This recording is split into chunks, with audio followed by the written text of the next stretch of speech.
పేతురు రాసినటువంటి మొదటి పత్రిక 3వ అధ్యాయము 10వ వచనంలో ఉన్నటువంటి మాటను ఈరోజు మనము ఆలోచన చేయబోతున్నాం. మన పాఠం ఏంటంటే ఈరోజు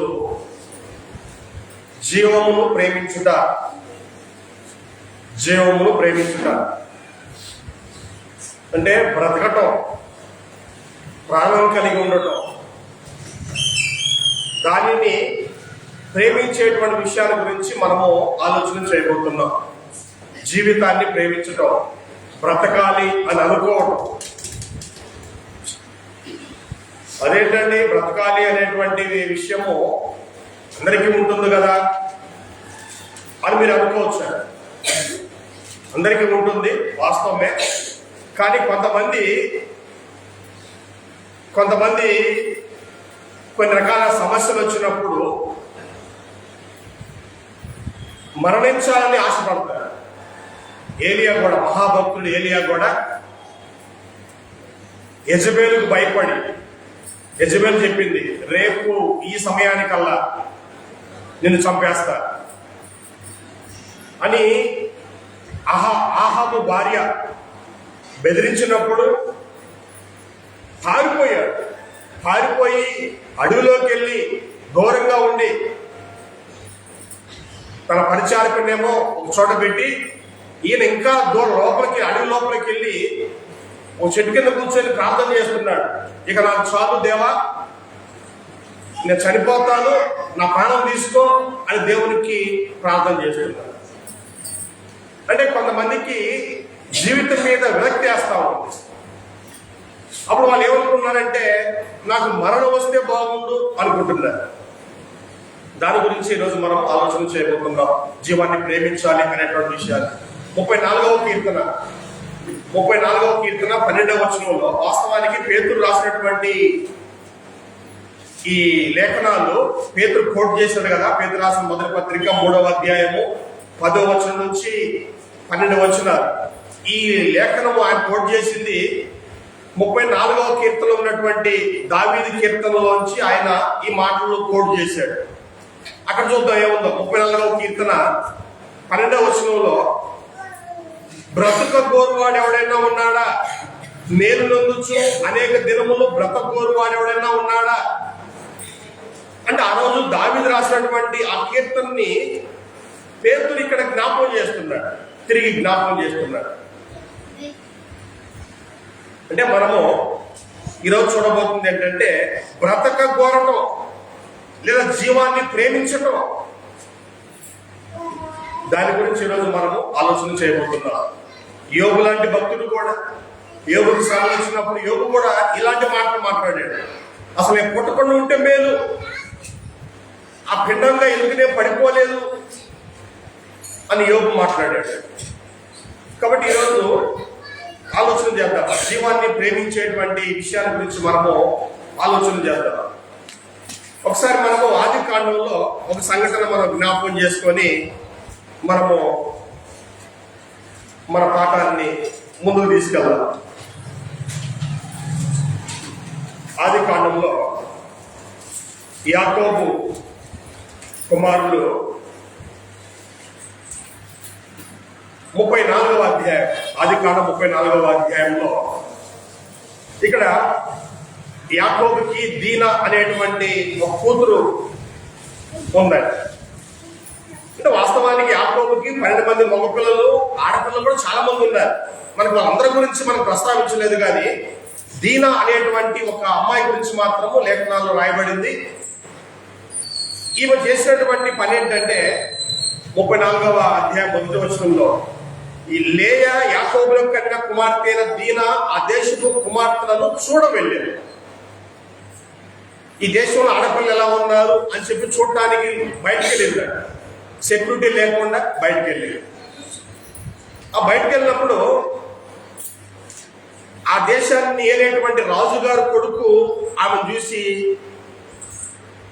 లవ్ ఎట్ ఫస్ట్ నైట్ అన్నట్టుగా ఆమెను చూసి ఇష్టపడి ఆమెను చెరిపి వాళ్ళ నాన్న దగ్గరికి వెళ్ళి, నేను అమ్మాయిని బాగా ప్రేమిస్తున్నాను, అమ్మాయి నాకు కావాలి, నేను పెళ్లి చేసుకుంటాను అని వాళ్ళ నాన్నని బలవంతం చేస్తాడు.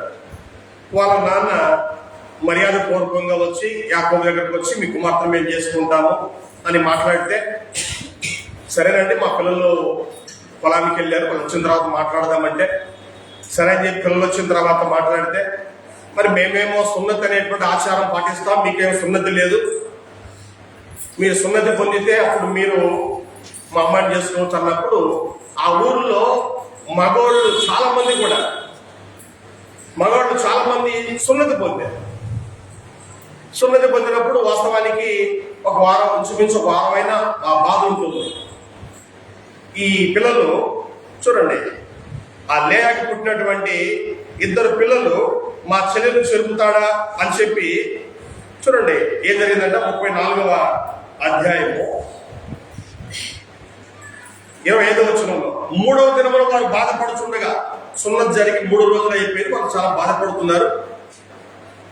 యాకోబు కుమారుల 2 అనగా దీనా సహోదరులైన షిమ్యోను లేవియు తమ కత్తులు చేత పట్టుకొని ఎవరికి తెలియకుండా ఆ ఊరి మీద పడి ప్రతి పురుషుణ్ణి చంపిరి. మా చెల్లెలు జరుపుతాడా? ఒక అన్యుడు ఒక వేశ్యలాగా మరి భావించి కింద చెప్తాడండి చివరి వచనంలో, వేశ్యలా జరిగించినట్లు మా సహోదరులా ప్రవర్తింపవచ్చునా? అంటే ఒక వేశ్యలాగా నా చెల్లెలు చూస్తారా అని చెప్పి ఆ అమ్మాయి యొక్క 2 అన్నలు కత్తులు తీసుకొని ఎవరో చెప్పకుండా ఆ ఊర్లోకి వెళ్ళి వాళ్ళు బాధపడేటువంటి సమయంలో ఆ ఊర్లో ఉన్నటువంటి ప్రతి మగవాడిని చంపేస్తారు. ఇది యాకోబు తెలుస్తుంది. చూడండి ఏం జరిగిందో. 34వ అధ్యాయము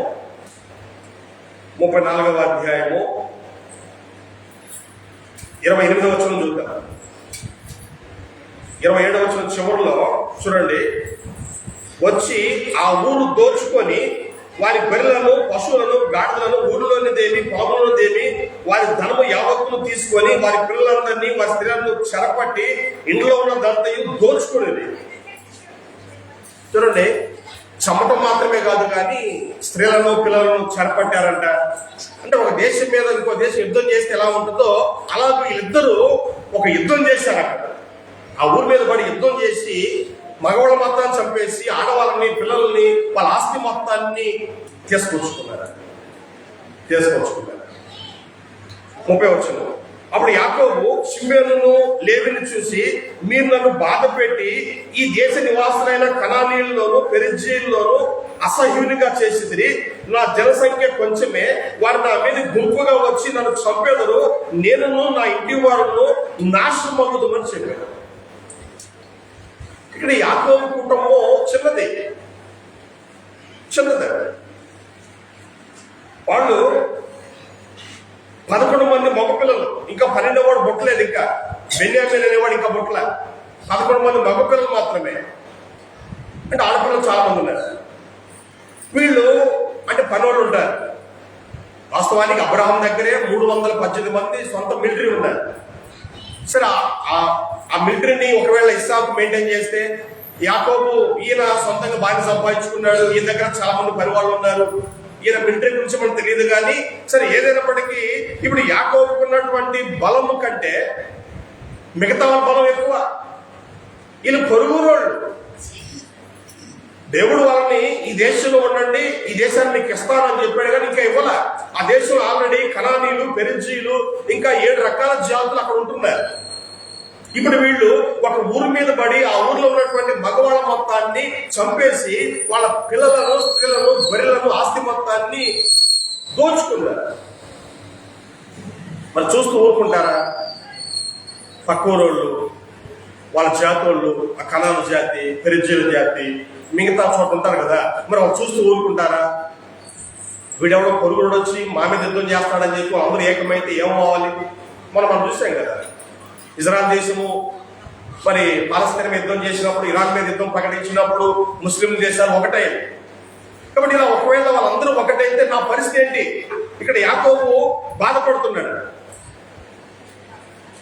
నన్ను బాధ పెట్టి ఈ దేశ నివాసులైన కనానీయుల్లో, పెరిజ్జీయుల్లో అసహ్యునిగా చేశారు. నా జనసంఖ్య కొంచెమే, వారు నా మీద గుంపుగా వచ్చి నన్ను చంపేదరు, నేను నా ఇంటి వారిలో నాశనమైపోవాలి. మేమెంత? వాళ్ళు మా మీదకి వస్తే, దొమ్మిగా వస్తే పరిస్థితి ఏంటి? నేను నా ఇంటి వాళ్ళు మొత్తం కూడా నాశనమైపోవాలి. మీరు చేసిన పని ఏంటి అని చెప్పి పిల్లల్ని గద్దించారు. వాళ్ళు అంటున్నారు 31వ అందుకు వారు వేసేడల జరిగించినట్టు మా సహోదరుల ప్రవర్తింపవచ్చునా అనేది. ఒక వేసేలాగా మా చెల్లిని వాళ్ళు చెరిపారు, మరి మేము దానికి ప్రతీకారం తీర్చుకోవద్దా అని మాట్లాడుతున్నారు. అది ఇక్కడ విషయం మనం ఏం గ్రహిస్తున్నామంటే, బ్రతకాలి అనేటువంటి ఆశ, జీవాన్ని ప్రేమించే వ్యక్తులు. ఇక్కడ యాకోబు జీవాన్ని ప్రేమిస్తున్నాడు, కానీ పిల్లలు ఆవేశంలో ఏదో జరిగేటువంటి చిన్న పొరపాటును బట్టి గొప్ప నాశనాన్ని వాళ్ళు చేశారు. అంటే వాళ్ళు వాళ్ళ జీవితాన్ని ప్రేమించలేదు, ఎదుటి వాళ్ళ యొక్క జీవితాన్ని ప్రేమించలేదు. అందుకే దావీదు రాశాడు, బ్రతకూరు వాడు ఎవరైనా ఉన్నాడా. దాన్నే పేతురు కొద్దిగా మార్చి జీవమును ప్రేమించి, జీవితాన్ని ప్రేమించాలి. నాశనం చేద్దాం, నాశనం అయిపోదాం అనేటువంటిది కాదు జీవితం. దేవుడు మనకి ఇచ్చినటువంటి జీవితాన్ని ప్రేమించాలి.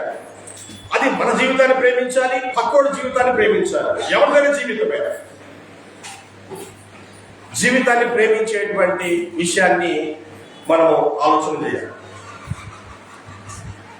మీ అందరికీ చెప్పాను, మరలా జ్ఞాపకం చేస్తున్నాను, మానవ జీవితం అనేటువంటిది అత్యంత శ్రేష్టమైనది. అదే మీకు ఉదాహరణ చెప్పారు. హిందువులు ఏం నమ్ముతారంటే, గత జన్మలో మనం ఏదో పుణ్యం చేస్తేనే ఈ జన్మలో మానవులుగా పుట్టాము, లేకపోతే గతంలో మనం పుణ్యం చేయకపోతే కోతిగాను కుక్కగా నక్కగాను పుట్టేవాళ్ళము అని వాళ్ళు నమ్ముతారు. అని వాళ్ళ ఉద్దేశం ఏంటంటే, మానవ ఈ జీవితం అనేటువంటిది, ఈ జన్మ అనేటువంటిది అంత ఈజీగా రాదు, ఇది ఎంతో శ్రేష్టమైనది. ఏదో పుణ్యం చేస్తే కానీ ఈ జన్మలో మనకి ఈ మానవ జీవితం వచ్చింది. వాళ్ళు ఏం నమ్ముతారంటే, మనిషికి 7 జన్మలు ఉన్నాయి అని వాళ్ళు నమ్ముతారు. ఒక్కొక్క జన్మలో ఒక్కొక్క అవతారం, పక్షిగానో కోతిగా జంతువుగానో ఏదో రకంగా మనం పుడతాం. మానవునికి 7 జన్మలు ఉంటాయి అని వాళ్ళు నమ్ముతారు. కానీ వాస్తవానికి అందులో తప్పు ఉంది, ఒప్పు ఉంది. మానవ జీవితం అనేటువంటిది శ్రేష్టమైనది. తెలిసిన మనందరికీ ఆదికాండం 1వ అధ్యాయం చూసినప్పుడు, దేవుడు తన పోలికలో 26వ వచనం, తన పోలికలో తన స్వరూపం ముందు నరుని సృజించాడు. మానవులంతా దేవుని పోలిక. నువ్వు స్త్రీవే గాని పురుషుడివే గాని దేవుని పోలిక. పోలిక అంటే ఈ పై రూపం కాదు, కళ్ళు ముక్కు చెవులు దీని గురించి కాదు మాట్లాడు. దేవుని పోలిక అంటే లోపల అంతరంగ పురుషుడు ఆత్మ, దేవుడు ఆత్మ. మనకు కూడా ఏం చేశాడు ఆయన? నేలమట్టితో నరుని నిర్మించి వారి నాసికారంధ్రంలో జీవవాయువును వదగా నరుడు జీవించి ఆత్మయ్యాడు. 2వ అధ్యాయం 7వ వచనంలో ఆదికాండం. అంటే వారి నాసికారంధ్రంలో అంటే ముక్కులో దేవుడు జీవవాయువును ఊదాడు. అప్పుడు నరుడు జీవించేటువంటి ఆత్మయ్యాడు. అంటే తన ఆత్మలో మనకు కూడా పాలిచ్చాడు, భాగం ఇచ్చాడు. కాబట్టి మనుషులందరూ కూడా దేవుని పోలిక.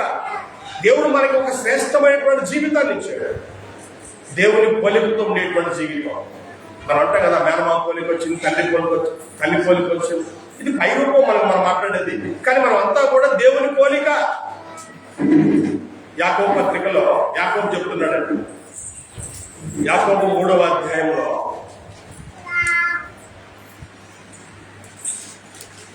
యాకోబు ఈ నోటి గురించి మాట్లాడుతూ ఒక మాట అక్కడ ఉపయోగించాడు. యాకోబు 3వ అధ్యాయం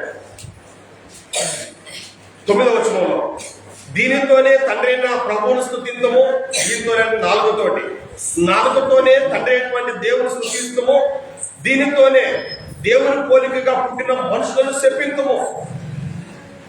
ఒక నోటి నుండి ఆశీర్వచనము శాపవచనం బయలువెళ్ళను. నా సహోదరులారా, ఇలా ఉండకూడదు. ప్రతి మనిషి కూడా దేవుని పోలిక. ఎవరిని తిట్టే హక్కు మనకు లేదు. భార్య అయినా పిల్లలైనా ఇంకెవరైనా కానీ ఎవరిని దూషించే హక్కు మనకు లేదు. ప్రతి మనిషి కూడా దేవుని పోలిక, దేవుని స్వరూపం. కాబట్టి ఎందుకు మానవ జీవితం శ్రేష్టమైనదంటే ఇది దేవుని పోలిక. రెండవది, దేవుడు మానవునికి ఇచ్చినటువంటి ఆధిక్యత ఏంటంటే, ఆదికాండము 1వ అధ్యాయము 28వ వచనంలో దేవుడు వారిని ఆశీర్వదించెను, ఎట్లనగా మీరు ఫలించి అభివృద్ధి పొంది విస్తరించి భూమిని నిండించి దాన్ని లోపరుచుకోండి, సముద్రపు చేపలను ఆకాశ పక్షులను భూమి మీద ప్రతి జీవిని ఏలుడి. నువ్వు రాజువి. అందుకు మానవ జీవితం అనేటువంటిది, మానవ జన్మ అనేటువంటిది శ్రేష్టమైనది. నువ్వే రాజువి. అడవికి రాజు పులి అంట. అడవికి రాజు పులేమో, కానీ ఈ సృష్టి మొత్తానికి ఆ పులికి కూడా రాజు మనిషి. ప్రతి మనిషి కూడా రాజే. దేవుడు నిన్ను అంతగా ఆశీర్వదించాడు. ఇది దేవుని యొక్క ఆశీర్వాదం, దేవుని యొక్క ఆశీర్వాదం. అదే యాకోబు 3వ అధ్యాయంలో ఇదే మాట అక్కడ కూడా జ్ఞాపకం చేస్తున్నాడు. దేవుడు మనిషికి ఇచ్చినటువంటి ఆధిక్యత అది. యాకోబు 3:7 మృగ పక్షి సర్ప జలచరములలో ప్రతి జాతియు నరజాతి చేత సాధు కాజాలను సాధు ఆయను. దేవుడు మనకి ఇచ్చిన ఆధిక్యత ఏంటంటే, మృగాల్లో కానీ, పక్షుల్లో కానీ, సర్పాల్లో కానీ, జలచరముల్లో కానీ ప్రతి జాతి కూడా మనము సాధు చేయగలం. పాముల చేత ఆటాడిస్తాడు ఒక ఆయన, సింహాల చేత ఆటాడిస్తాడు ఇంకొక ఆయన. దేవుడు మనకి ఇచ్చినటువంటి ఆధిక్యత అది. మనం రాజులం. మనం అన్నింటినీ ఏలేటువంటి ఆశీర్వాదాన్ని మనం దేవుని ద్వారా పొందుకున్నాం. అందుకు మానవ జీవితం అనేటువంటిది శ్రేష్టమైనది. హిందువులు దీన్ని చాలా ధన్యతగా భావిస్తారు. కానీ వాస్తవానికి ఏంటంటే, పేతురు రాసిన మొదటి పత్రిక 3వ అధ్యాయము 7వ వచనంలో, పేతురు రాసిన మొదటి పత్రిక 3:7 అటువలనే పురుషులారా, జీవమును కృపావరములలో, జీవము అనేటువంటిది, జీవితం అనేటువంటిది కృపావరము. నువ్వేదో చేస్తే పుట్ల, ఏదో చేస్తే నువ్వు మనిషిగా పుట్ల. ఎలా పుట్టాను? కృపావరం అంటే అర్హత లేని వారికి ఇచ్చేటువంటి బహుమానం. నీకే అర్హత లేదు, మనిషిగా పుట్టడానికి ఎటువంటి అర్హత లేదు. గ్రేస్ అంటారు, ఇంగ్లీష్లో గ్రేస్ అంటారు కదా. ఫోను రీఛార్జ్ అయిపోయింది అనుకోండి, గ్రేస్ పీరియడ్ అని ఇదివరకు 1 నెల అట్లా ఇచ్చేవారికి ఒక్కరోజే ఫోన్ వస్తుంది. 2వ రోజు ఇంక ఫోన్ పని చేయట్లా అంటే గ్రేస్ పీరియడ్ తగ్గించారు, ఒక్కరోజేనంట. గతంలో అయితే 1 నెల, 2 నెలలు, 3 నెలలు అలా ఉండేది. గ్రేస్ అంటే అదే కృప. అంటే రీఛార్జ్ అయిపోయింది, నిన్నటితో అయిపోయింది. ఇవాళ ఎందుకు వస్తుందంటే, ఒకరోజు నీకు ఆయన ఉచితంగా ఇచ్చాడు. దేవుడు నీకు ఈ జన్మని ఉచితంగా ఇచ్చాడు. ఇది కృపా వరం. ఇది అంటే దేవుడికి ఇచ్చినటువంటి ఈ కృపావరంలో నువ్వు ఎలా ఉండాలంటే, ఒక గొప్ప ధన్యత నాకు వచ్చింది అని భావించి ఈ జీవితాన్ని ప్రేమించాలి, బ్రతకాలని ఆశపడాలి. నేను బ్రతకాలి. చూడండి, యెషయా గ్రంథం 38వ అధ్యాయంలో ఒక ఆయన దగ్గరికి దేవుడు ఒక ప్రవక్తను పంపించి, చూడండి ఏం చెప్తున్నాడు అక్కడ.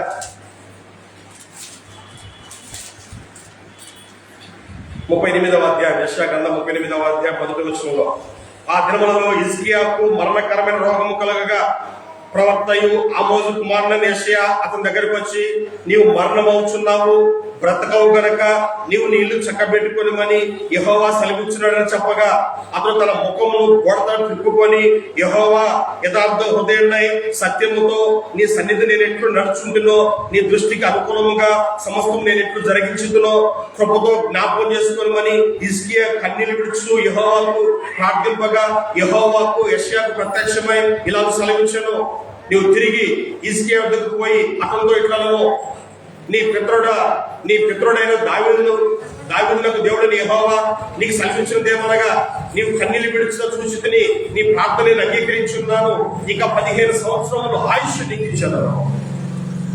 ఒక ఆయన రోగం వచ్చి మంచంలో ఉన్నాడు. వాస్తవానికి గొప్ప రాజు, యోధా దేశానికి రాజు. ఈయన చాలా మంచి వ్యక్తి. మరి ఆయనకి రోగం రావటం ఏంటి? అది మరణకరమైన రోగం, బ్రతికే రోగం కాదు, అది బాగుపడే రోగం కాదు. ఎన్ని మందులని మింగు, చావే నీకు ఇంకా. అలాంటి రోగం వచ్చింది. అదేంటి అలా? మంచి వాళ్ళకి ఎలాంటి రోగాలు ఏంటి? దేవుని యొక్క నిర్ణయం. దేవుడు ఏం చేసినా లెక్క ప్రకారం చేస్తాడు. ఆయన కొన్ని ఆలోచనలు ఉంటాయి, ఒక ఉద్దేశం ఉంటుంది. దాన్ని మనము తప్పుపట్టకూడదు, దాన్ని అపార్థం చేసుకోకూడదు. మనం దాన్ని ఒప్పుకోవాలంటే దేవుడు ఏం చేసినా అది మంచిదే అనేటువంటి వైఖరి మనకు ఉండాలి. ఇక్కడ ఈయనకి మరణకరమైన రోగం వచ్చిందంట. ఇప్పుడు దేవుడు ఒక ప్రవక్తను పంపించి, యెషయాను పంపించి, నువ్వు మరణమవుతున్నావు, నువ్వు బ్రతకవు.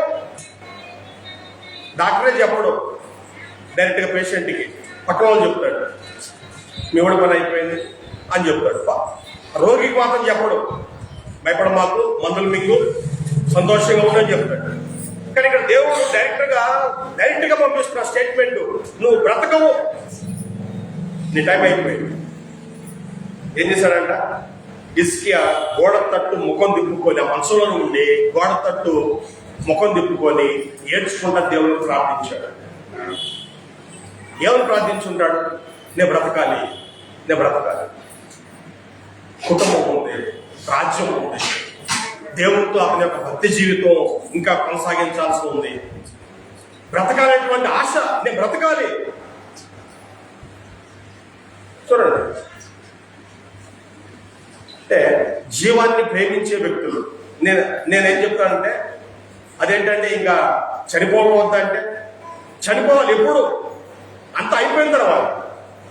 చూడండి, చాలా మంది భక్తులు మన పితర కాలం చూసినప్పుడు అంత అయిపోయిన తర్వాత ఇస్సాక్ గాని, అబ్రహాం గాని వాళ్ళు గర్వంగా చెప్పుకునేవాళ్ళు. అయ్యా, ఇస్సాక్ అయితే వాళ్ళ కొడుకుని పిలిచి, పెద్దోడిని పిలిచి, అబ్బాయి నా టైం దగ్గర పడింది, చనిపోబోతున్నాను, అడవికి వెళ్ళి మాంసం తీసుకురా, మంచి భోజనానికి ఏర్పాటు చేయి అన్నాడు. అంటే అంత అయిపోయిన తర్వాత ఇక సంతోషంగా మనమే ఇక వెళ్ళిపోవచ్చు, ఇబ్బంది ఏం లేదు. కానీ జీవితాన్ని ప్రేమించాలి. దేవుడు మనకి ఇచ్చినటువంటి జీవితాన్ని ప్రేమించాలి. ఇప్పుడు దేవుడు మనకి ఇచ్చిన ఆయుష్ 120 సంవత్సరాలు. 120 సంవత్సరాలు. ఈ 120 సంవత్సరాలు బ్రతకాలి. దేవుడు మనకి ఇచ్చిన ఆయుష్ను సంపూర్ణంగా జీవించాలి, దాన్ని ప్రేమించాలి మనం. ఇక్కడ యాకోబు ప్రేమించాడు జీవితాన్ని. ఇక్కడ హిజ్కియా కూడా జీవితాన్ని ప్రేమించి ఏడ్చుకుంటూ ప్రార్థన చేస్తే దేవుడు చూడ తన నిర్ణయం మార్చుకొని ఇంకా 15 సంవత్సరాల ఆయుష్ను నేను నీకు ఇస్తున్నాను. వాస్తవానికి ఆ డేట్ అయిపోయింది, కానీ ఇది గ్రేస్ పీరియడ్ అనమాట. ఈ 15 సంవత్సరాలు వాస్తవానికి ముందు కూడా గ్రేసే, కృపే, ఇంకొంచెం ఎక్స్ట్రా అనమాట. మన ప్లస్ అంటాం కదా. కాబట్టి దేవుడు మళ్ళా 15 సంవత్సరాల ఆయుష్ని దేవుడు మళ్ళా హిజ్కియాకి ఇచ్చాడు. అంటే హిజ్కియా ఉద్దేశం ఏంటంటే, నేను బ్రతకాలి, జీవాన్ని ప్రేమించాడు, జీవాన్ని ప్రేమించాడు. ఒకసారి మనము రాజుల మొదటి గ్రంథంలో ఏలియా, ఈయన ఆయన యొక్క ఆవేశం అనేటువంటిది ఎలా ఉందనేటువంటిది మనం ఒకసారి జ్ఞాపకం చేసుకొని మనం ముందుకు వెళ్దాం. రాజుల మొదటి గ్రంథము 19వ అధ్యాయంలో, రాజుల మొదటి గ్రంథము 19వ అధ్యాయంలో 2వ వచనం మధ్యలో, రేపు ఈ వేళకు నేను నీ ప్రాణమును వారిలో ఒకరి ప్రాణం వల్లే చేయనెడల దేవుడు నాకు గొప్ప అపాయం కలుగజేయును గాక. ఏలియా 400 మంది బయలు ప్రవక్తల్ని కత్తి తీసుకొని నరికాడు. 400 మంది బయలు ప్రవక్తల్ని. ఆ 400 మందిని పోషించేది ఎవరంటే యజమానైనటువంటి రాణి, రాజుగారి భార్య 400 మందిని పోషిస్తూ ఉంది. అంటే వాళ్ళ జీత భత్యాలు మొత్తం ఈమె భరించేది. వాళ్ళు ఎవరు? బయలు ప్రవక్తలు, బయలు దేవతగా ప్రవక్త వారు, పాస్టర్లు వాడు. వాళ్ళని ఏం పోషించడం ఏంటి? నిజంగా ఆ శాపం రావాల్సింది ఏం మీదకి. కానీ దేవుడు ఏలియా ద్వారా ఆ 400 మంది ప్రవక్తల్ని దేవుడు చంపించాడు ఏలియా ద్వారా. ఈ వార్త ఏమి వినపడింది? నీ ప్రవక్తలు ఏలియా చంపాడు అని వినబడినప్పుడు, రేపు ఈ టయానికల్లా నిన్ను చంపేస్తా అని గట్టిగా వార్నింగ్ ఇచ్చింది. 4వ వచనం చూడండి. 3వ వచనం. కాబట్టి అతడు ఈ సమాచారం తెలుసుకొని లేచి తన ప్రాణము కాపాడుకున్నట్టుకై పోయి యూదా సంబంధమైన బేర్షెబాకు చేరి అక్కడ ఉండుమని తన దాసులతో చెప్పి తాను ఒక దిన ప్రయాణం అరణ్యంలోనికి పోయి ఒక బదరీ వృక్షం కింద కూర్చుండి మరణాపేక్ష గలవాడై యెహోవా నా పితరుల కంటే నేను ఎక్కువ వాడిని కాను, ఇంత మట్టుకు చాలును, నా ప్రాణం తీసుకున్నాము అని ప్రార్థన చేసి ఆ బెదిరిస్తే భయపడిపోయాడు. రోషం కలిగిన ప్రవక్త, ఎవరికి దర్శనుడు కాదు, కానీ ఇన్నాళ్ళు ఓర్చుకున్నాడు, ఇక అనుకుంటున్నాడు, ఇక చాలనుకున్నాడు, ఇంకెంతకాలం, ఇంకా ఎన్నో బెదిరింపులు వచ్చినాయి గతంలో, అవన్నీ తట్టుకున్నాడు, రోషం కలిగి జీవించాడు. ఇప్పుడు ఇక విసుకొచ్చింది ఆయనకి. విసుకొచ్చి చూడండి, బేర్షెబా అనేటువంటి ఆ ఊరికి వెళ్ళాడంట. ఆ పనివాడిని పరిచారకుని ఇక్కడ ఉండని చెప్పి ఈయన ఒక రోజు ప్రయాణం ఆ అడవిలోకి వెళ్ళి, ఒక రోజు ప్రయాణం అంటే చూపించుగా 25 కిలోమీటర్లు నడుస్తారు కదా వాళ్ళు, ఒక 25 కిలోమీటర్లు అన్నమాట దిన ప్రయాణం అంటే. 25 కిలోమీటర్ల వరకు లోపలికి వెళ్ళి ఒక చెట్టు కింద కూర్చొని ప్రార్థన చేస్తున్నాడు. యెహోవా ఇక చాలు, నా ప్రాణం తీసుకున్నాము, మరణాపేక్ష గలవాడే.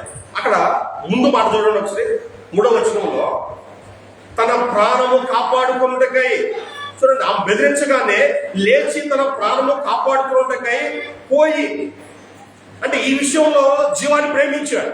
ఆమె చంపేస్తాను అని అన్నప్పుడు పారిపోయాడు. ఎందుకు? తన ప్రాణమును కాపాడుకోవటానికి. అంటే జీవాన్ని ప్రేమించాడు. మరి ఇప్పుడేమైంది? జీవాన్ని ప్రేమించిన వ్యక్తి, పారిపోయిన వ్యక్తి మరి చెట్టు కింద కూర్చొని ఎవరిని ప్రార్థన చేయాలి? అయ్యా నన్ను ఆమె నుంచి కాపాడయ్యా అని ప్రార్థన చేయాల్సిన బదులు ఇక చాలయ్యా, నా ప్రాణం తీసుకుంటున్నాడు. అంటే ఈ సమయంలో జీవాన్ని ప్రేమించలా, చచ్చిపోవాలని అక్కడ రాకుండా మాట ఏంటంట, మరణాపేక్ష గలవాడై, నేను చనిపోవాలి, నా చావు రావాలి. తెలిసినవాడు కాబట్టి ఆత్మహత్య చేసుకోలేదు. ఆత్మహత్య అనేటువంటిది తప్పని తెలిసినవాడు కాబట్టి ఆత్మహత్య చేసుకోలేదు. కానీ దేవుణ్ణి అడుగుతున్నాడు, దేవా ఇక చాలు, నా ప్రాణం తీసుకో అని దేవుణ్ణి అడుగుతున్నాడు. అంటే ముందేమో జీవాన్ని ప్రేమించాడు, కానీ తర్వాత జీవాన్ని ప్రేమించాడు. దేవుడు మన జీవితాన్ని ఎలా ఉంచాడంట, ప్రసంగి గ్రంథము చూడండి. మన జీవితం అనేటువంటి దేవుడు ఏర్పాటు చేశాడు. అది ఏర్పాటు చేసినటువంటి విధానాన్ని మనం ఏం చేయాలి? తెలుసుకోవాలి.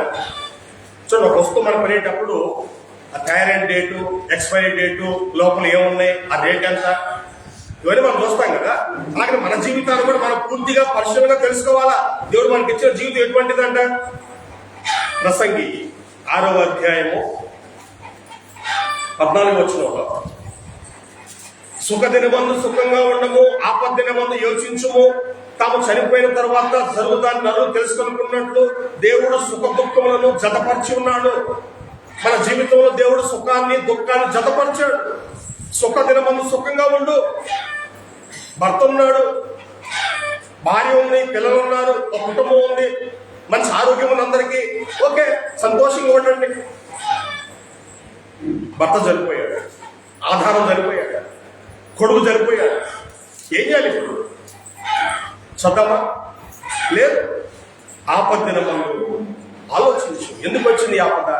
ఎందుకు మా ఆయన చనిపోయాడు? తాగి చనిపోయాడు. పిల్లగాడు ఎందుకు చనిపోయాడు? తల్లిదండ్రుల మాట విన్నాడు, ర్యాష్గా డ్రైవింగ్ చేశాడు, ఏదో ప్రమాదం జరిగి చనిపోయాడు. ఏదో కారణం ఉంటుంది. మన ఒక వ్యక్తి నాకు ఫోటో పంపించాడు. నాకు ఆశ ఏంటంటే ఆ ఫోటోని స్క్రీన్ మీద చూపించాలని. భయంకరంగా ఉంటుంది. రైలు కింద పడి చనిపోయాడు యవనస్తుడు, ఒక్కడే కొడుకు వాళ్ళ అమ్మకి. నాకు చెప్తున్నాడు, వాళ్ళ అమ్మ చాలా బాధపడుతుందండి, ఏడుస్తుందండి, వాళ్ళ అమ్మ పట్టుకోలేకపోతుంది, ఒక్కడే కొడుకు. రైలు కింద పడితే అసలు ఆ చూడటానికి భయం వేస్తూ ఉంటుంది. కాలు దిగి ఒక ముక్క పక్కనే ఉంది, తల అయితే ఇంకేం లేదు, ఇంకా మొత్తం పక్కకు పోయి ఏడుస్తూ ఉన్నారు వాళ్ళంతా. ఏం జరిగింది? వాడు గంజాయికి బానిస అయ్యాడు, ఒక అమ్మాయిని లవ్ చేశాడు. ఆపద వచ్చినప్పుడు ఆలోచించండి, ఎందుకు ఇలా జరుగుతుంది నాకు. కానీ కొంతమంది ఎలా ఉన్నారంటే, దేవుడు నాకు అన్యాయం చేశాడు, దేవుడు నా కుటుంబాన్ని నాశనం చేశాడు, ఇక నేను బ్రతకడం ఎందుకు, నన్ను కూడా తీసుకోండి, నేను ఒక్కదాన్ని ఎందుకు ఇక. ఈడ చూడు, దేవుడు మన జీవితాన్ని ఎలా ఏర్పాటు చేశాడంటే సుఖ దుఃఖములను జతపరిచాడు.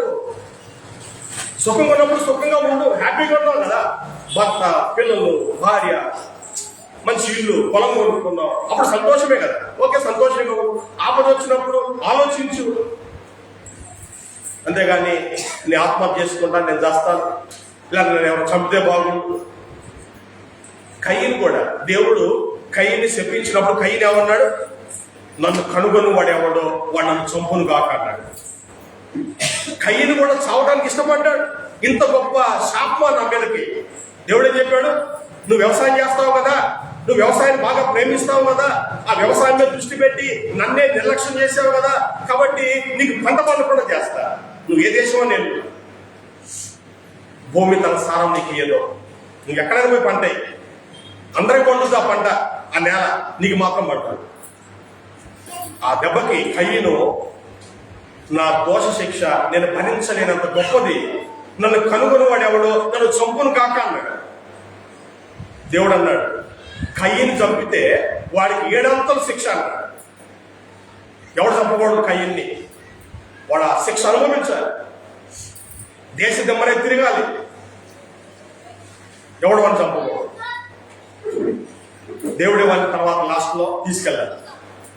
అంటే కొంతమంది కొన్ని సమస్యలు వచ్చినప్పుడు జీవాన్ని ప్రేమించట్లే, నేను బ్రతకాలి. మన కొత్తూరులో ఆయన బెంజమిన్ చనిపోయినప్పుడు ఆమెకు అదే చెప్పాను, ఇప్పుడు నీ భర్త లేడు, నీ పెద్ద కొడుకు లేడు, కోడలు 2 మనవరాలు ఉన్నారు, 2 కూతురు ఉన్నారు, పెళ్లి కావాల్సినటువంటి కొడుకున్నాడు, కాబట్టి ధైర్యంగా ఉండాలి. ఈ భారాన్ని ఇప్పుడు నువ్వు ఒకదాని పోయాలి, పిల్లలకు సలహాలు ఇవ్వాలి, చిన్నపిల్లల మనవరాలు ఉన్నారు, వాళ్ళకు సలహాలు ఇవ్వాలి, వాళ్ళు పెంచాలి. కాబట్టి ధైర్యంగా ఉండని సలహా ఇచ్చారు. కాబట్టి జీవితం అనేటువంటి దేవుడు మనకి ఇచ్చిన ఈ జీవితంలో సుఖం ఉంటుంది, దుఃఖం ఉంటుంది, అన్నింటిని మనము అనుభవించాలి. అవమానం వస్తాయి, అవమానాలు కాదండి, కొన్నిసార్లు మనల్ని గౌరవిస్తాయి, ఎంత కృషి చేసి కూర్చోబెడతారు, సన్మానిస్తారు.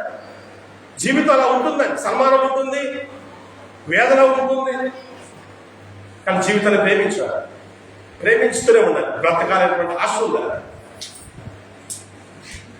ఏలియా, యోబు మహాభక్తులే, కానీ కొన్ని సమస్యలు వచ్చినప్పుడు వాళ్ళు, మనం యోబు గ్రంథాన్ని మనం చూసినప్పుడు ఆయన కూడా అసలు ఎప్పటికీ ఉంటే బాగుండు అనేటువంటి విధంగా ఆయన కూడా మాట్లాడాడు. అంటే వీళ్ళందరూ కూడా జీవాన్ని ఏం చేస్తున్నారంటే కొన్ని సమయాల్లో జీవితాన్ని వాళ్ళు అసహించుకుంటున్నారు. ఎందుకు పుట్టారా? ఇర్మియా కూడా ఆయన కూడా ఇన్ని సమస్యలు అనుభవించాలనా అని చెప్పి ఆయన కూడా అసలు పుట్టకపోతే బాగుండు అనేటువంటి విధానాన్ని ఇర్మియా కూడా వ్యక్తం చేశాడు. యోబు గ్రంథము 3వ అధ్యాయంలో, యోబు గ్రంథం 3వ అధ్యాయం 1వ వచనంలో, ఆ తర్వాత యోబు మాట్లాడడం మొదలుపెట్టి తాను పుట్టిన దినమును శపించను, పుట్టినరోజులు శపించాడంట. పుట్టినరోజు పండుగ చేసుకుంటాం కదా, ప్రతి సంవత్సరం నా పుట్టినరోజు గర్వంగా పండుగ చేసుకుంటాం కదా. యోబు గారు కూడా గతంలో పుట్టినరోజు చేసుకుని ఉంటాడు, కానీ ఇప్పుడు ఆ పుట్టినరోజు శపించుకుంటున్నాడు. ఎందుకు పుట్టారా అని ఆ వచనం మనం చదవట్లేదు, కానీ చూడండి, నా తల్లి గర్భద్వారమున అది మాయందుకు, నా నేత్రములకు అది బాధను మరుగు చేయకుందును, నేను పుట్టిన దినం లేకపోవును గాక, మగపిల్ల పుట్టను ఒకడు చెప్పిన రాత్రి లేకపోవును గాక, ఆ దినం అంధకారమవును గాక, పైనుండి దేవుడు దాన్ని నెంచకుందును గాక. చూడండి, అసలు పుట్టకుండుంటే బాగుండేది. రాత్రికి నీ మగపిల్లాడు పుట్టాడయ్యా అని వాళ్ళ అమ్మ వాళ్ళ నాన్నకి కబురు చెప్తారు కదా, నీ కొడుకు పుట్టాడు అని. అసలు ఆ రోజు లేకుండా ఉంటే బాగుండు అని యోబు శపించుకుంటున్నాడు. కారణం ఏంటంటే అన్ని బాధలు వచ్చినాయి ఆయనకి. కొడుకులు చచ్చిపోయి, కూతురు చచ్చిపోయి, ఆస్తి మొత్తం పోయి, ఆరోగ్యం పాడైపోయి. ముందు బాగానే మాట్లాడాడు, యెహోవా ఇచ్చాడు, యెహోవా తీసుకున్నాడు అని అన్నాడు, కానీ తర్వాత శపించుకుంటున్నాడు. అసలు పుట్టకుండా ఉంటే బాగుండేది. ఆ అధ్యాయం మొత్తం మీరు తర్వాత చదవండి, చాలా మాటలు మాట్లాడాడు. అంటే జీవితం అనేటువంటిది వీళ్ళకి దేవుడు ఎలా పుట్టించాడనేటువంటిది పూర్తిగా అర్థం కాదు. సమస్యలు వచ్చినప్పుడు ఆ జీవితాన్ని నిందించుకుంటున్నారు. అంటే ఇప్పుడు నా పుట్టినరోజు లేకుండా ఉండను కాక అంటే దేవుడు తప్పు చేశాడా? దాని అర్థం అదే కదా.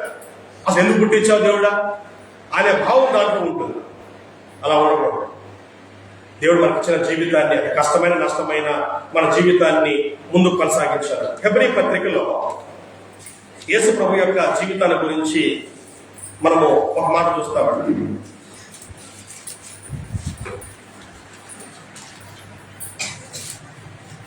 5వ అధ్యాయము 7వ వచనంలో, హెబ్రీ 5:7, శరీరధారి అయిన దినంలో మహారోదనముతోనూ కన్నీళ్లతోనూ తను మరణమును రక్షింపగల వారికి ప్రార్థనలు యాచనలు సమర్పించి భయభక్తులు కలిగి ఉన్నందున ఆయన అంగీకరింపబడెను. చూడండి, ఆయన బ్రతికున్నప్పుడు మహారోదనతో కన్నీళ్లతో దేవుని ప్రార్థన చేశాడంట. గెస్సెమనేటువంటి తోటలో కూడా ఆయన చేసిన ప్రార్థన చెమట రక్త బిందువులు అయిపోయిందంట. ఆయన ప్రార్థన ఏంటంటే, అయ్యా సాధ్యమైతే ఈ గిన్నె నాశనం తొలగించు, నేను బ్రతకాలి, నేను ఆ మరణం అనుభవించలేను అంటే కన్నీళ్లతో దేవునికి ప్రార్థించాడు. ఆయన ఏమన్నాడు చివరిలో? నా చిత్తం కాదు నీ చిత్తమే అని పదం వాడాడు. 8వ వచనంలో, ఆయన కుమారుడయ్యుండి తాను పొందిన శ్రమల వలన విధేయత నేర్చుకొనెను. శ్రమల వలన విధేయత నేర్చుకోవాలి. శ్రమల్లో కృంగిపోవడం కాదు, శ్రమల్లో జీవితాన్ని ద్వేషించడం కాదు. ఇక చాలు, నా ప్రాణం తీసుకో, అసలు ఎందుకు పుట్టించావు నన్ను, ఇది కాదు. శ్రమల వలన విధేయత నేర్చుకోవాలి. నీ చిత్తమే నాయన. నా భర్త తీసుకున్నా, ఓకే.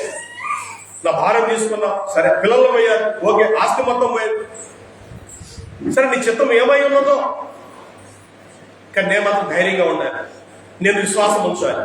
ఎట్టి పరిస్థితులు నేను విడిచిపోకూడదు, నిన్ను ఒక మాట అనకూడదు, నిన్ను ఒక మాట అనకూడదు. అలాంటి వైఖరి ఎవరికి ఉంటుందంటే జీవితాన్ని ప్రేమించేవాళ్ళు. జీవితాన్ని ప్రేమించాలి, అది ఏదైనా కానీ, కష్టమైన నష్టమైన ప్రేమించాలి. ఎందుకంటే సంతోషము ఆయన ఇచ్చేదే, దుఃఖము కూడా ఆయన ఇచ్చేదే. ఎవరు బయట చేసేది కాదు ఇది. సాతాను ఏమి చేస్తున్నాడు? నిన్న కూడా ఇద్దరు మాట్లాడుకునే పక్కన ఉన్నారు, ఇద్దరు స్త్రీలు మాట్లాడుకున్నారు కొత్తూరులో. నువ్వు ఎన్నెలా చెప్పు, శాతపాళ్ళు ఉన్నాయి, అంతరాలు ఉన్నాయి, తంత్రాలు మాట్లాడుకుంటున్నారు. దేవుడే దయ్యం దయ్యం అంటే అంటే సాతానికి అంత శక్తి ఉందా? వాడికి ఏమి లేదు, వీళ్ళు చేసేదంతా మాయా. కానీ మన సమస్యలు వచ్చినాయి అంటే అది దేవుని అంగీకారంతోనే. దేవుడు ఓకే అంటేనే సాతాను ఏమైనా చేయగలుగుతాడు, ఆయన అనుమతి ఉంటేనే. కాబట్టి జీవితం ఎట్లా ఆయన ఇచ్చాడు, అది కష్టమైన నష్టమైన ఇబ్బంది అయినా సరే జీవితాన్ని ప్రేమించాలి, జీవితాన్ని ఆస్వాదించాలి. అయితే ఇంకా రెండవ విషయం ఏంటంటే, అక్కడ జీవమును ప్రేమించి మంచి రోజులు చూడాలనుకుంటే అన్నాడు. మంచి రోజు చూడాలనుకుంటే ఈ నాలుగును కంట్రోల్ చేసుకోవాలి, చెడు చేయకుండా నీతిగా ఉండాలి అనే మాటలు ఉపయోగించాడు. కానీ మనం ఏం నేర్చుకుంటామంటే ఈ మొదటి భాగంలో జీవితాన్ని ప్రేమించాలి, జీవితాన్ని ప్రేమించాలి. దేవుడు మనకు ఇచ్చినటువంటి జీవితంలో కష్టాలు ఉంటాయి, సంతోషం ఉంటుంది, ఏదైనా కానీ ప్రేమించాలి, ప్రేమిస్తూనే ఉండాలి. దేవుడే దాన్ని ముగించాలి, దేవుడే ముగించాలి. అప్పటి వరకు మనము ఏదైనా కానీ సహిస్తూనే ఉండాలి, మన జీవితాన్ని ఆస్వాదించాలి. అన్నిటికంటే ముఖ్యంగా మనము ఏ సమయం అయినా సరే దేవునికి మనము మన హృదయాన్ని అప్పగించి మన స్థితులను మన మార్గాలని సరి చేసుకోవాలి. చివరికి ఒక మాట చదివి ముగిస్తానండి. ప్రకటన గ్రంథము 2వ అధ్యాయము, ప్రకటన గ్రంథము 2వ అధ్యాయము 20వ వచనంలో, అయినను నేను నీ మీద తప్పు ఒకటి మోపవలసినది, ఏమనగా తాను ప్రవక్తనని చెప్పుకొనుచున్న యెజెబెలు స్త్రీని ఉల్లంఘించున్నావు, జారత్వము చేయుటకును విగ్రహం బలించిన వాటిని తిరుటకును అది నా దాసులకు బోధించు వారిని మోసపరుచున్నది. మారు మనసు పొందుటకు నేను దానికి సమయం ఇచ్చితను గాని అది తన జాగ్రత్త విడిచిపెట్టి మారు మనసు పొందనలదు. ఇదిగో నేను దాన్ని మంచం పట్టించి దాంతో విభజించు వారు దాని కలిసి మారు మనసు పొందితేనే గాని వారిని బహు శ్రమల పాలు చేతును, దాని పిల్లలను నిశ్చయముగా చంపేదను. ఇక్కడ తొయతైర అనేటువంటి సంఘంలో పరిస్థితులు బాగలేవు. ఇక్కడ తుయతైరా అంటే మీకు తెలుసు కదా, లూది అనేటువంటి భక్తి గల స్త్రీ, ఆమె ఆ ఊరే తుయతైరా. ఈమె ఫిలిప్పీలో బాప్తిసం తీసుకుంది, వ్యాపారం చేసుకుంటూ ఆ ఊర్లో ఉండేది. అప్పుడు బాప్తిసం తీసుకుంది. ఆ తర్వాత ఆమె సొంత ఊరైతే తుయతైరా. ఇక్కడికి వచ్చి సంఘాన్ని ఆమె ఏర్పాటు చేయగలిగింది. అంటే ఇక్కడ సంఘం స్థాపనకి ఆమె కృషి ఉంది. ఇప్పుడు ఇక్కడ ఈ బోధ చేసిందే, ఆ బోధ చేసింది కూడా ఆమె అని కొంతమంది నమ్ముతారు. అంటే కరెక్ట్గా మనకు తెలియదు. కానీ ఇక్కడ ఈ విగ్రహం బలించిన వాటిని తినవచ్చు, వివాహానికి ముందు చెడిపోయిన ఇబ్బంది ఏమి లేదు, వాళ్ళ వయసులు కదా, తప్పు చేసినా అది పెద్ద పట్టింపు లేదులే, ఇలాంటి బోధ ఆ సంఘంలో జరుగుతుందంట. వివాహానికి ముందు ఎలా ఉన్నా అది పెద్ద తప్పేం లేదు, పిల్లలు కదా, వాళ్ళకేం తెలిసి తెలియని వయసు ఇలాంటి బోధ చేసేటువంటి ఒక స్త్రీ అక్కడ ఉందంట. చాలా మంది ఏమో లూదియా అని అంటారు, కానీ మనకు వాస్తవం మనం చెప్పలేం. కానీ సరే, ఎవరైనా కానీ ఆ లూదియా కావచ్చు, ఇంకెవరైనా కావచ్చు, ఆ సంఘంలో తప్పుడు బోధ చేస్తా ఉన్నారంట. సంఘస్థులు ఆమెని సహిస్తున్నారంట. ఆమె కూడా దేవుని సేవకురాలే కదా, మంచి భక్తురాలు కదా అని అనుకున్నారేమో. మొత్తానికి ఆమె చెప్పే మాటలు వీళ్ళు అంగీకరిస్తున్నారంట. దేవుడు ఆమెని మంచం పట్టించాడంట. నీ తప్పు తెలుసుకొని మంచం పట్టించాడంట. ఆమె బోధ విన్నవారిని కూడా మారు మనసు పొందుతారా, లేకపోతే వాళ్ళు కూడా మంచం పట్టిస్తాను, బహు శ్రమల పాలు చేస్తాను, నీ పిల్లల్ని నిశ్చయంగా చంపేస్తాను. ఎందుకు ఈ విషయం జ్ఞాపకం చేశానంటే, మనకు కొన్ని శ్రమలు వచ్చినప్పుడు దాని అర్థం ఏంటంటే మనం సరి చేసుకోవాలి. మారు మనసు పొందుతాను అదే సమయం అని గ్రహించాలి. శ్రమలో ఉన్నప్పుడు నా నా నా ప్రవర్తన ఎక్కడో చెడిపోయింది, నా మార్గం ఎక్కడో తప్పిపోయింది, నేనేదో తప్పు చేశాను అని తెలుసుకొని తప్పుని దిద్దుకోవాలి. అంతేగాని దేవుడు నాకు అన్యాయం చేశాడు, లేక నేను చేస్తాను, ఎందుకు ఈ జీవితం కాదు. జీవాన్ని ప్రేమించాడు. నీ జీవితాన్ని ప్రేమించు, నీ కుటుంబ సభ్యుల యొక్క జీవితాన్ని ప్రేమించు, అన్నిటికంటే ముఖ్యంగా ప్రతి ఒక్కరి జీవితాన్ని ప్రేమించు.